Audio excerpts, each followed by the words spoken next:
Bonjour à tous et bienvenue dans ce nouvel Info Café. Je suis de nouveau dans la petite salle de ma collègue et j'utilise en plus un autre truc à elle, c'est le petit siège bébé. Elle vient d'avoir un petit bébé, donc j'utilise son petit siège bébé. Merci beaucoup pour ton siège si jamais Aïcha. Alors, nouvel Info Café maintenant, je vais vous parler de pause digestive. Pourquoi est-ce que je vous parle aujourd'hui de pause digestive? On a tendance à faire super attention à la qualité de notre alimentation.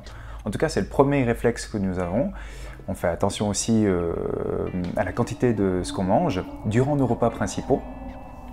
On fait toujours attention un petit peu de grignoter, mais généralement c'est un but, le but réel de ne pas grignoter, c'est pour ne pas prendre de poids. Et malheureusement, ce n'est pas le seul problème qui peut arriver avec le grignotage. Et ceux qui n'ont pas de souci de poids directement, c'est pour eux aussi que je fais la vidéo, c'est que eux, ils auront plus tendance à grignoter, ils s'en foutent, ils prennent pas de poids. Et le grignotage peut arriver à pas mal de problèmes. Pas que un souci de poids, mais de ballonnement, de fatigue. Pas facile toujours à déceler parce que pour nous, c'est normal au jour d'aujourd'hui d'être fatigué alors que pas du tout. Si vous avez des coups de pompe vers les 2-3 heures, par exemple, c'est pas normal. C'est que derrière, en amont, il y a quelque chose qui s'est pas bien passé aussi au niveau de votre alimentation. Ou peut-être que toute la journée, vous n'arrêtez pas de manger. Chaque heure, vous êtes en train d'assimiler quelque chose. Votre corps est en train d'assimiler quelque chose. Il ne faut pas oublier que le corps, c'est un système de systèmes. Il y a plein de systèmes qui fonctionnent ensemble. Si maintenant, vous allez ingurgiter quelque chose comme par exemple un sirop, c'est pas catastrophique, c'est rien du tout. Mais il y aura quand même une utilisation de cette énergie, il y aura un stockage de cette énergie, des glucides, etc. Donc il y a des choses qui vont se passer dans votre corps. Si systématiquement, toute la journée, vous mangez quelque chose, vous buvez quelque chose, toutes les demi-heures, toutes les heures, votre corps n'a jamais de pause. Et c'est à cause de ça souvent qu'il peut y avoir des problèmes au niveau digestif, ballonnement, prise de poids aussi, ça peut arriver de ça. Ou même des problèmes hormonaux ou autres.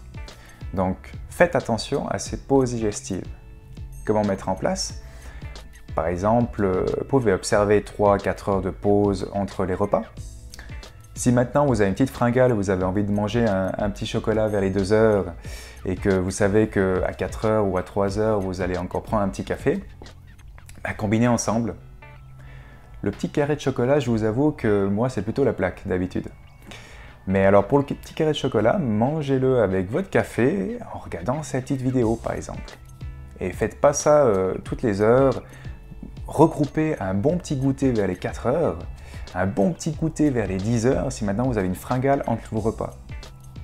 Faites attention à ce que vous buvez entre deux. Buvez de l'eau, d'accord? Et si maintenant vous avez une envie de sucrer, et puis que une envie de sucrer, par exemple, une envie de boire quelque chose de sucré, regroupez au moment où vous allez aussi manger quelque chose de sucré.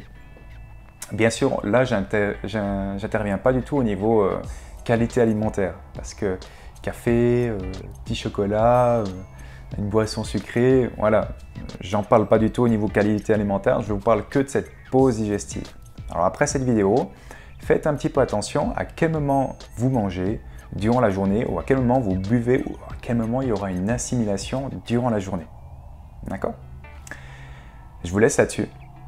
Je pourrais dire pléthore de choses là-dessus, mais je vais me calmer. Et puis, on se retrouve bien sûr pour une nouvelle Info Café. Si vous avez des questions, je reste à votre disposition. N'hésitez pas à contacter votre coach, votre conseiller alimentaire à ce niveau-là, parce qu'il peut vraiment vous aider. C'est super simple à mettre en place, il suffit de surveiller un petit peu sa journée. Bye bye à tous. Et pour une autre Info Café, en fait, je pourrais faire sur quelles raisons nous donne envie de grignoter. Il va falloir que j'annote celle-là.